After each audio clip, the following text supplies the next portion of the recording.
I can't even put empty shipping containers on my own land without getting a building permit first. Which means I first have to fully design the home and then send the plans to an engineer to get stamped and approved. I won't get the building permit. So I can't put the containers on the land, which I told the guy, it'll be 2-3 weeks till I get the land, man. This is no big deal, man. Just hold them for me for 3 weeks. Now, I won't be able to put the containers on the land for probably another at least 4 weeks. Building my own shipping container home. Join me on my journey from construction to completion of my mortgage-free home on a homestead.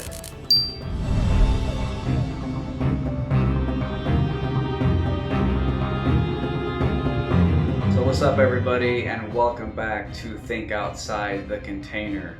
And this morning has been a little bit of a rough morning because I have stumbled into permitting hell. So let me guys set it up for you. So this morning I sent out an email to the county where I am planning to build my shipping container home. Now, I've been in contact with them for many months now, about 4 months. Because obviously before you buy the land, you got to make sure that the county the land is in is going to even let you build this very unconventional type of home called the shipping container home. So about 4 months ago, I emailed the county and asked, do you allow me to build a shipping container? And they responded, yes. Now, I'm an even more unique of a case, because not only do I want to live in a shipping container home, I want to build it myself with my own hands. It's called an owner builder. That's the term for it. I'll be starting construction on my shipping container home real soon, so be sure to subscribe and hit the bell so you're notified when I upload the next video. So I decided I wanted to contact the county one more time because I wanted to ask them, how do I get electricity from the power line across the street and run it to my land? Which is the electrical company that I have to contact? Where do I get a quote, etc.? So I contacted the same person at the county and I received a kind of an interesting response. He told me I'm not allowed to run electricity to the property until I get the building permit. Now, the building permit is really no big deal because I've always known about it. In order for this county to approve my building of the shipping container home, I just need the actual designs for the property, for the building itself, the structure, stamped by an engineer. That's basically the only real requirement. It has to be compliant with the Florida building code, etc. It's a bit weird, you know. Maybe I would have wanted to have run the electricity before I even get building, because maybe I wanted to go and do some clearing of the land, get rid of some of the brush and the excess trees and grass. So maybe I would have liked to have plugged my weed whacker in, or my brush cutter, to some electricity. But okay, fine, I have to wait till I get the building permit before I can have electricity. Kind of weird. I just spent many thousands of dollars and many months of research, hard work finding the right land, and I can't really do anything on it. Okay, fine, you won't let me have electricity, no big deal. So I got my head scratched and I'm like, what other limitations are there? So I decided to ask him another very important question. Am I allowed to put my empty shipping containers, which I've already reserved, basically bought them already, am I allowed to place the empty containers on the land because I have no other place to put them? And as you can see by the response I got, I can't even put empty shipping containers on my own land without getting a building permit first. Which means I first have to fully design the home and then send the plans to an engineer to get stamped and approved. I won't get the building permit. So I can't put the containers on the land, which I told the guy, it'll be 2-3 weeks till I get the land, man. This is no big deal, man. Just hold them for me for 3 weeks. Now, I won't be able to put the containers on the land for probably another at least 4 weeks. Because it's going to take a lot of time and energy and effort to fully flesh out and create professional designs that an engineer will actually approve of. So, needless to say, this whole thing with the county has been quite the hiccup. And it's, you know, it's putting some hurdles in the way, but the story isn't over. There's more. So at this point, I'm kind of like a little agitated. You know, it's my land, it's my money, let me do what I want on my land, right? So I'm a little bit agitated, so I decided to send this kind of snarky email, and this is what it reads. Oh, interesting.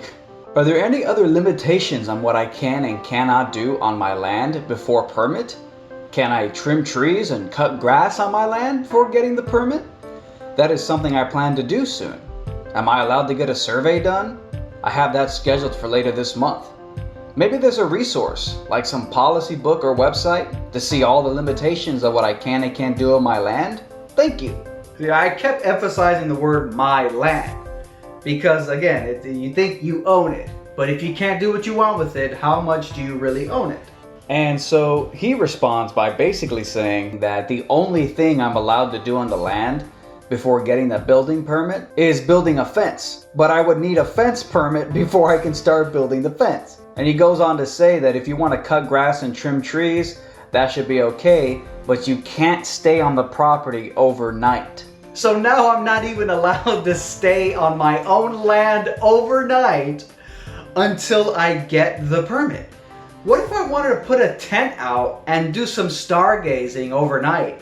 You're telling me I'm not allowed to do that on my land? Ridiculous. So now that I find out that I'm allowed to stay overnight on my own land until I get the building permit, I decide I have to ask even deeper questions. And this is when she now drops the mega cherry on top bomb on my plans. So he basically goes on to say that the only way I'm allowed to live on the land and stay overnight is if I get an RV permit. And basically what that is I have to buy an RV. You know, not necessarily like a fully fledged brand new RV. So, you know, you can just get like those camper RVs that have like the attachment that attaches to a car. So it's really just like the back half. And I'm sure I can get like a used one for maybe a couple $1,000s. What is going on? Oh. You see, I had plans that maybe while I was in the construction process of building the container home, that maybe I'd sleep in my car. I know, probably going to be fairly uncomfortable. Or my dad had a great idea. He said, why don't you just turn one of the containers into a sort of makeshift temporary home, just like one section of it, put a little bit of a barrier, maybe a little bit of insulation and a portable AC unit, and that'll serve as a pretty decent temporary housing while I'm constructing the container home. I had all these ideas, but I just feel like, again guys, you pay for your own land. You spend hours researching it, going back and forth with the owner that you're going to buy it off of. All this stuff. And then in the end, you can't even put containers on it. It just really gets into a deeper conversation about, you know, how much do you really own when you think you own it? You know, you get the impression that it's yours and you can do whatever you want with it. But in truth, there's always limitations, man. And there just seems like there's so many things where you just don't ever really own anything. And I guess that's an interesting testament. Maybe that's a testament to deeper sort of principles in life, you know? Don't be so materialistic, because not only can you not take any material belongings with you into the afterlife, but you can't even technically own anything in this world. You know, even if you get a traditional mortgage and you buy a traditional house, and you think that you own the house after paying it off for 40 years, and you finally paid it off and you think you own it, you don't own it because you can't do anything with it.